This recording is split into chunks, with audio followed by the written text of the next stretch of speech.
মেয়েটা আমার খুব দুষ্টু হয়েছে, তাকে ধরতেই পারা যায় না। এদিকে ছোটাছুটি ওদিকে ছোটাছুটি, মুরগি দুটো কী সুন্দর বসে আছে তাই না? দেখতেই ভালো লাগে। বন্ধুরা, সাদিয়ার ভ্লগ থেকে আপনাদের সবাইকে স্বাগত জানাচ্ছি।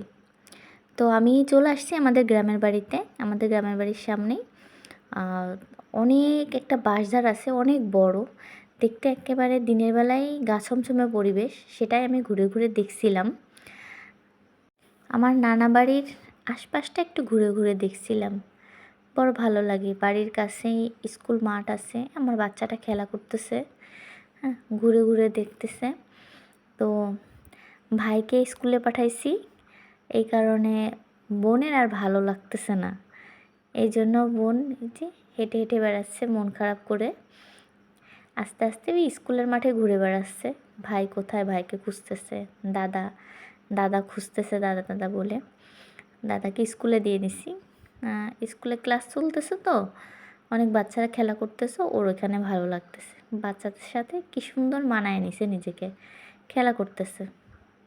আমারও সময়টা খুব ভালো যাচ্ছে মেয়েটাকে নিয়ে। ছেলে স্কুলে গেছে, মেয়েটাকে নিয়ে সুন্দর ঘুরে বেড়াচ্ছি। স্কুলটার মাঠটা অনেক বড়, দেখছি বাচ্চা খেলা করতেছে, মাটি মাখতেছে, ওর খুব আনন্দ হচ্ছে। ছাগল দেখতেছে, হ্যাঁ, খুব ভালো লাগতেছে ওর। বাড়ির আশপাশটাও একটু ঘুরে ঘুরে দেখছিলাম আমি। আগের পরিবেশ কিছুই নাই, ছোটোবেলায় যখন নানা বাড়িতে আসতাম। তো এখন সব জায়গায় বাড়ি হয়ে গেছে, কিন্তু তারপরও পরিবেশটা গাছগাছালিতে ভরা, খুবই ভালো লাগে। মানুষজন খুবই কম। গ্রামের পরিবেশটা এত সুন্দর যে এই পরিবেশে মনটা এমনি ভালো হয়ে যায় দেখতে দেখতে, এত ভালো লাগে। তো মেয়েটাকে আমি বাড়িতে পাঠিয়ে দিছি আগে, এখন আমার যাওয়ার পালা। এখন আমি আস্তে আস্তে যাচ্ছি গাড়িতে করে।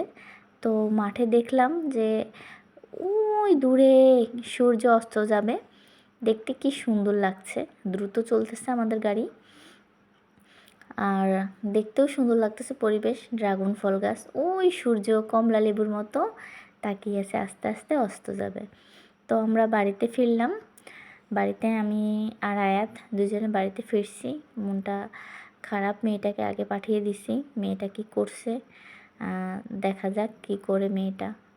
আবার অভিমানী মেয়ে আমার, দেখা যাক। দরজাটা খুললো আয়াত। আনায় আমাকে দেখেই কথা বলল না, আমি ডাকছি, ও দৌড়ে দিয়ে চলে গেল। তো অনেক অভিমান করছে আমার উপরে, চলে গেল আমাকে থুয়ে।